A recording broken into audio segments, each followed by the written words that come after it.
বিজয় দিবস, বুদ্ধিজীবী দিবস, এই যে কাছাকাছি সময়টা, আমার প্রশ্ন আপনার কাছে, আপনি একজন রাজনীতিবিদ, স্বাধীনতার ৫৪ বছরে এসে বিজয় দিবস, মুক্তিযুদ্ধ নিয়ে নানা বিতর্ক উঠছে।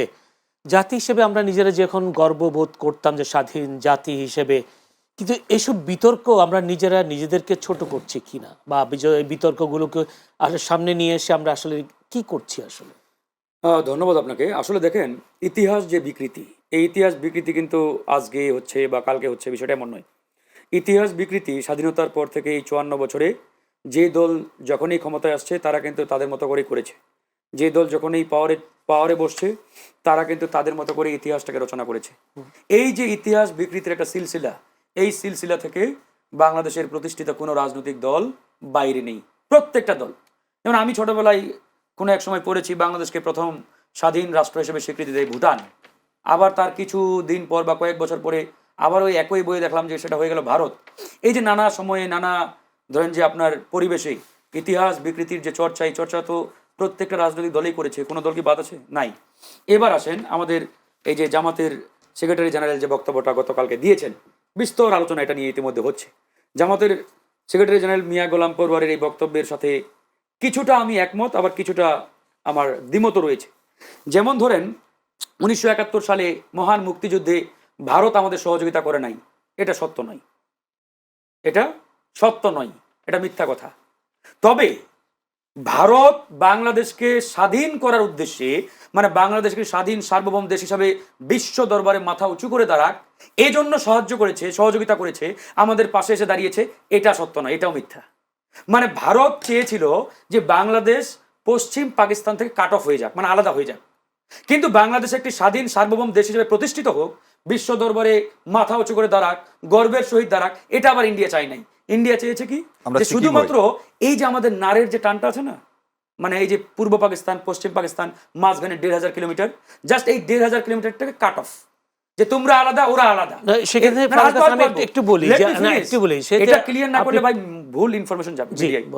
এই যে ১৫০০ কিলোমিটারের যে মাঝপথে একটা দূরত্ব, এটাকে তারা কাট অফ করতে চেয়েছিল। কাট অফ করলে কি হবে, বাংলাদেশকে তারা ভারতের পেটে নিয়ে নিবে। এবার আসেন, স্বাধীনতা মানেটা কি? সংযুক্ত করে দেই, তা আপনার কি তাহলে পাকিস্তান আমাদের শোষণ করে নাই? না, আসবো অফকোর্স করেছে, অফকোর্স 100%। এখন আসেন, এই যে আমরা বারবার বলার চেষ্টা করছি, পাকিস্তান আমাদের কতদিন শোষণ করেছে? 24 ইয়ার্স, 24 বছর। আর ইন্ডিয়া আমাদের কতদিন শোষণ করেছে? আপনি যখন প্রশ্ন করেন যে পাকিস্তান আমাদের শোষণ করে নাই, হ্যাঁ করেছে, ঠিক একই সাথে এই কথাটা কেন বলেন নাই যে পাকিস্তান আমাকে 24 বছর শোষণ করেছে আর ইন্ডিয়া করেছে 54 বছর? বলেন, তখন আমি বলবো যে ইয়েস, একমত। কিন্তু আপনি কি বলেন যে পাকিস্তান আমাকে শোষণ করেছে আর ইন্ডিয়া আমাকে মানে বাহবা দিয়েছে? এটা তো নয় ভাই। এটা যদি হয়, আপনাকে প্রশ্ন প্লিজ, এটা যদি হয়, আমি বলি একটা শেষ করে দেই। এই ৫৪ বছর তার মুক্তিযুদ্ধের সরকার ক্ষমতায় ছিল না। না না, এটা মুক্তিযুদ্ধের সরকার থাকা না থাকা তো ম্যাটার না। আমার কথাটা হচ্ছে, ভারত বাংলাদেশকে সহযোগিতা করেছে না করে নাই, এটা তো বিতর্কের মূল পয়েন্ট।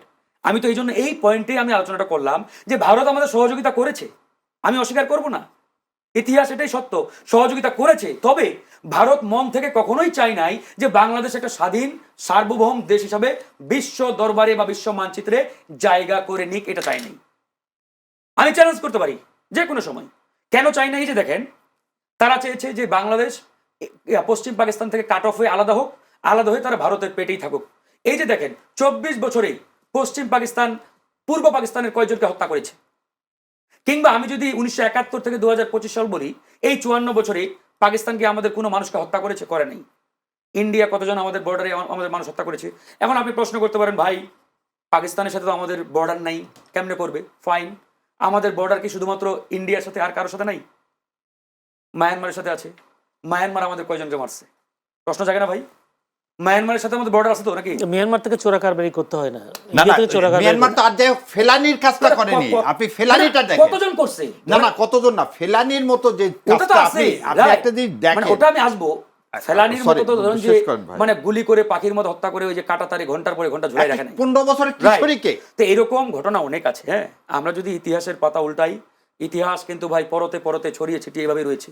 আজকে যদি আপনি লাভ ক্ষতির জায়গা আসেন, পাকিস্তান আমাদের ক্ষতি করেছে, আমাদের শোষণ করেছে, লুট করেছে, কোনোটাই অস্বীকার করবো না আমরা।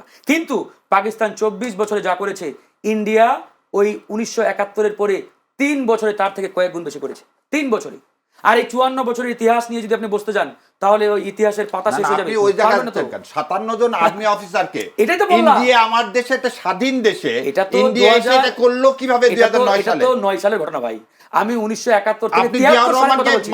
জিয়াউর রহমান তো হ্যাঁ। তালপট্টি দিতে চায়নি, আপনি জিয়াউর রহমানকে হত্যা করলেন কিভাবে? যাই হোক, এরকম ইতিহাসের পাতায় এরকম সত্য ইতিহাস এখনো লুকিয়ে। আমাদের ব্যর্থতাটা আসলে কোথায়? আমাদের ব্যর্থতাটা এবং আমাদের যে আফসোসের জায়গা, যে এই যে বিগত সময়ে যারা দেশ শাসন করেছে, সরকারে বসছে, এরা কোন দলেই চেয়ারে বসে একটা সঠিক স্বচ্ছ ইতিহাস রচনা আমি করার এটাই জানতে তাগিদ চাচ্ছিলাম। ফিল করে নাই। জি। আমাদের উচিত ছিল বিগত সময়ে যারা রাষ্ট্রীয় ক্ষমতায় ছিলেন একটা স্বাধীন তদন্ত কমিশন গঠন করে মুক্তিযুদ্ধের সঠিক ইতিহাসটা মানে রচনা করা, জাতির সামনে এই ইতিহাসটা তুলে ধরা, যে এই হচ্ছে মুক্তিযুদ্ধের সঠিক ইতিহাস, এরা পক্ষে ছিল, এরা বিরুদ্ধে ছিল, জি। এরা আমাদের লুট করেছে। এই ইতিহাসটা যদি তারা আমাদের সামনে শো করতে পারতো, নিয়ে আসতে পারতো, তাহলে আমরা উপকৃত হতাম। কিন্তু আমরা আসলে দুঃখজনক ভাবে দেখেছি যে দলেই ক্ষমতায় যাই, তারা তাদের মতো করে ইতিহাস বয়ান করে রচনা করে। এই জন্য এই 54 ধন্যবাদ। বছরে আমি আজকেও মুক্তিযুদ্ধ নিয়ে আমাদের এরকম ইতিহাস বিকৃতির নানান বক্তব্য, নানান দলিল শুদ্ধ আমাদের হতো না। দেখতে হয়। জি। এই লজ্জা আমাদের রাজনৈতিক দলগুলোর। এস এম শাহরিয়ার কবির উনি বলছেন রাষ্ট্রীয় ক্ষমতায় যারা ছিলেন তাদের দায় এড়াতে পারেন নাই, কথাটা ফারুক হাসান বলেছেন। জামায়াত তো ক্ষমতায় ছিল, তারাও কি এই দায়ে পড়ে কিনা? আচ্ছা, আপনার এই প্রশ্নের উত্তর দেওয়ার আগে একটু সবার সামনে দেখাই ইতিহাসের চিহ্নপত্র, এই 3য় খণ্ডের পেজ নম্বর 699। আমি একটু পড়তেছি। শহীদুল্লাহ কায়সারের মৃত্যুর সংবাদ শুনে জহির রায়হান একেবারে ভেঙে পড়েন। সাংবাদিক সম্মেলন করলেন 17 তারিখে, করে তিনি বললেন, আমি শ্বেতপত্র প্রকাশ করব। বুদ্ধিজীবীদের হত্যার জন্য তিনি আওয়ামী লীগ নেতৃত্বকে দায়ী করেন এবং মুজিবনগর সরকারের সকল গোপন তথ্য ফাঁস করে দিবেন বলেও ঘোষণা করেন। এখন আপনার কথায় আসে, ভারত যে ভাই সাহায্য করার কথা বললো, ভারত খুব পরোপকারী সাহায্য করবে। কাশ্মীর দখল করলো কেন? নাগাল্যান্ড মিজোরামবাসী তাদের স্বাধীনতার জন্য ঘোষণা করলেন, আপনি নাগাল্যান্ড মিজোরামের মাটিকে রক্তে লাল করে দিলেন।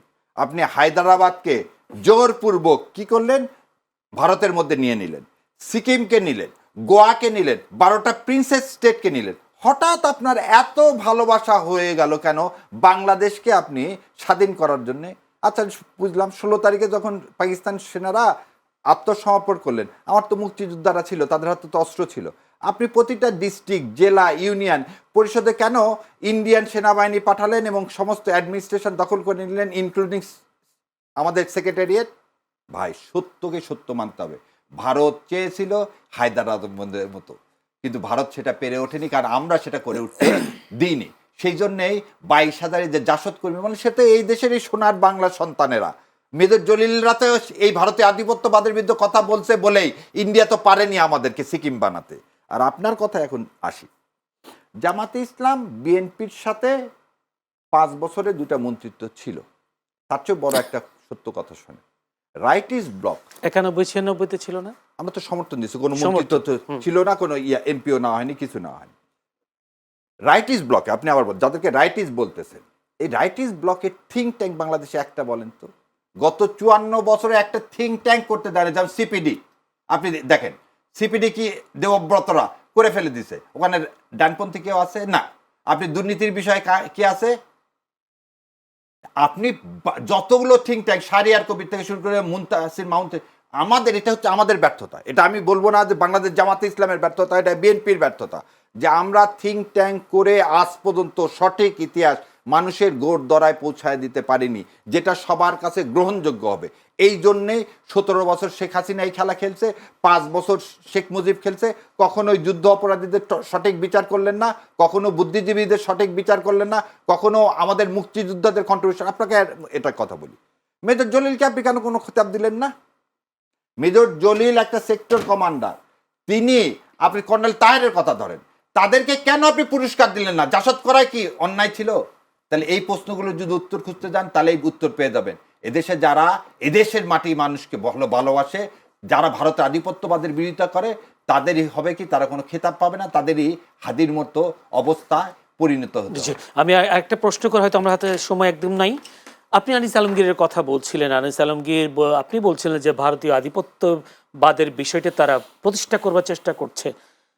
এই যে মানুষ এখন আনিস আলমগীর এখন কারাগারে, যদি বলে 5 দিনের রিমান্ডে হয়েছে, আনিস আলমগীরকে কেন গ্রেফতার করা হলো? যদি বলি তাকে বলা হচ্ছে যে একটি সন্ত্রাস বিরোধী আইনে করা মামলায় গ্রেফতার হয়েছেন সাংবাদিক আনিস আলমগীর।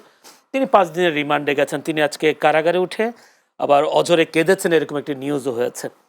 আপনি এটাকে কিভাবে দেখছেন? কোনো কারণে কারো বক্তব্য বন্ধ করে দেওয়া, নাকি আসলে তার অপরাধ ছিল? প্রথম জিনিস হচ্ছে, আপনার সন্তান যদি গুলিবিদ্ধ হয়, সেটা আপনার সন্তান মানে তো আমারও সন্তান, তাই না ভাই? আমি কি ওই দিন নিহারি খেতে খেতে নিহারি চুষবো আর সেই ছবি দিব, আর আমি বলবো এই ছেলেটার বিষয়ে আসলে অনেক কিছু বলার আছে, এই কথা বললে আপনি কি ভাবেন, কি মেসেজটা সাধারণ মানুষকে দিচ্ছেন? আপনি আনিস আলমগীর করেন না এই কথাটা, কিছু বলেন না, ছবিটা দিয়ে না অন্তকে নিয়ারি খেতে যাচ্ছেন, হাতি যেদিন আপনি গুলিবিদ্ধ হলেন। দ্বিতীয় কথা, জেস মিল বলছে স্বাধীনতাকে এনজয় করতে গেলে, স্বাধীনতা মানে এই যে আমরা এখানে আসছি আমি আপনাকে মেরে যাবো, এটা না, এটার মানে স্বাধীনতা না। স্বাধীনতা শুড বি লিমিটেড। আপনি এই দেশকে ধারণ করতেছেন, আপনি 36শে জুলাই হাজার হাজার আমার সন্তানদের শহীদ, সেই আত্মাকে আপনি কি কোনোভাবে বিশ্রদ্ধা করতে পারেন? আর আজকে আনিস আলমগীর সাহেবের একটা স্টেটমেন্ট দেখান তো আপনি, যে ওই সেদিন আমি ইয়াকেও জিজ্ঞাসা করছিলাম, তুষার সাহেবকেও জিজ্ঞাসা করছিলাম, আচ্ছা জয়কে নিয়ে আপনি ইন্টারভিউ করছেন, একবার ওই কেন জিজ্ঞাসা করলেন না জয়ের মা 13 সালের ইলেকশন কেন এমন করলো, 18 সালের ইলেকশন কেন এমন করলো? আপনি তো সেই প্রশ্ন জিজ্ঞাসা করেননি। আপনি গদগদ হয়ে তাকে কি বানাতে চাইলেন? আপনি বাংলাদেশের আইটি সেক্টরের মহানায়ক, সেই বিপ্লবের ধারাকায় আপনারা এই প্রশ্ন করলেন কেন? কেন আপনারা তাবেদার, আপনাদের কোনো মেরুদণ্ড নাই, এবং মেরুদণ্ডহীন লোক আপনারা করেন কি, ইন্ডিয়া ওপারে যা বলে সেই টাকা পেয়ে যা বলতে বলে এদেশের মিডিয়াতে আপনারা তাই বলেন, এবং তাই করতেছে। আনিস আলমগীর তুষারদের একটা নির্দিষ্ট এজেন্ডার বাইরে তারা কখনো কথা বলে না, তারা বড় বড় কথা বলে। তাহলে আমার প্রশ্ন, তারা একদিনও কেন গত 17 বছর জেল খাটলো না? আয়নাঘর তো অনেক দূরের কথা, তারা একদিনও কেন, এই যে একজনের নাম কি আলম জানি না, উনি হঠাৎ করে আমেরিকা থেকে এসে কি হঠাৎ করে তিনি কখন কোন দল, যে উনি বলছিলেন 12 সালে জাতীয়তাবাদের দাফন হয়ে গেছে, কাফন হয়ে গেছে, সে আজকে বিশাল জাতীয়তাবাদী। কিন্তু জাতীয়বাদী আবার ফাঁক ফোকর দিয়ে আবার কি করেন, কোনোভাবে আওয়ামী লীগকে ইনক্লুসিভ করা যায় কিনা। মানে এই লোকগুলোকে তো আপনি নিয়ে আসছেন পার্টিকুলার পারপাসে রে ভাই। কোথাও আমাদের দুই ভাইয়ের মধ্যে তো কথা হচ্ছে না। আমরা তো এবং আপনারা দেখেন, আমরা যারা এই ভারতীয় আধিপত্যবাদের বিরুদ্ধে যাব, মিডিয়া হাউসগুলো তাদেরকে আস্তে আস্তে কমায় দিবে। যারা এরকম আগ্রাসী কথা বলবে, সত্য কথা বলবে, তাদেরকে মিডিয়া হাউস জায়গা দিবে না। মিডিয়া হাউস কাকে জায়গা দিবে? যারা কম্প্রোমাইজ করে কথা বলবে। কিন্তু আপনার কাছে সেলুট, আপনারা আমাকে ডাকতেছেন, আমরা বলতে পারতেছি, সেই জন্য এই আপনার চ্যানেলকে বিশেষ করে আমার অন্তরের অন্তঃস্থল থেকে আমি ধন্যবাদ জানাই, যে এটাই হওয়া উচিত মিডিয়া, এটাই হওয়া উচিত স্বাধীন রাষ্ট্র, এটার নাম স্বাধীনতা। ওইভাবে ন্যারেটিভ তৈরি করা, ভারতের পক্ষে বলা এবং ভারতের টাকা এখানে একটা ন্যারেটিভ তৈরি করা, এর নাম সাংবাদিকতা না।